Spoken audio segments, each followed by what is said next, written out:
News for nerds, stuff that matters. Translating President Obama's NSA reform promises into plain English. Sandbagger writes, the cynics at the Register have picked apart Barack Obama's NSA reform promises. As to be expected, there's some good, some deliberate vagueness, talk of ticking bomb scenarios and the politicians' favorite promises to commit to future reforms. Basically, it's a fig leaf to kick the can down the road so the next president has to deal with it. He's promising bulk data will go to a third party so the NSA can't see it. Okay, who is this magical third party? They don't seem to me nearly cynical enough. Let's take a look at some comments. If you like it, score 5, insightful. If you like your healthcare plan you can keep it, period. Why would you bother passing what he said word by word? He lies, period. What he says means nothing. A reply to this. If you like your privacy, you can keep it. This is how power creeps. No one thinks they're evil. Each trusts themselves to not abuse power.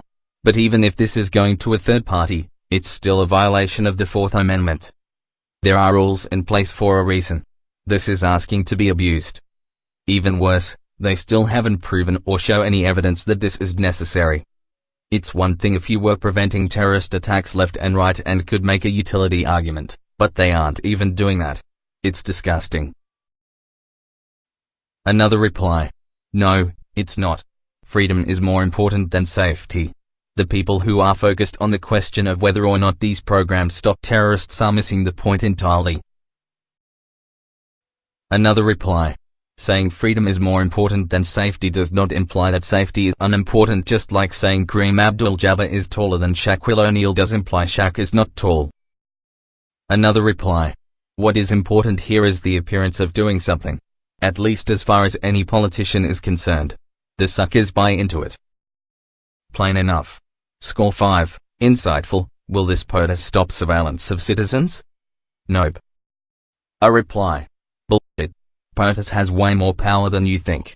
He can ask the Justice Department to investigate why the judges only rubber stamp. He can use presidential orders to direct departments or how to interpretation the law.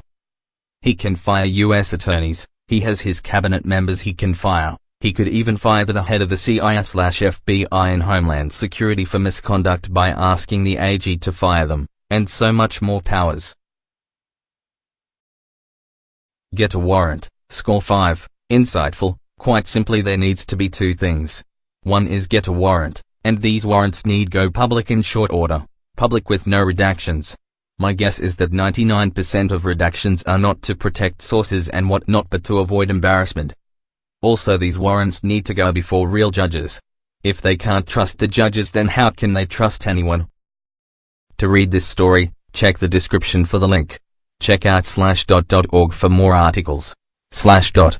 News for nerds, stuff that matters.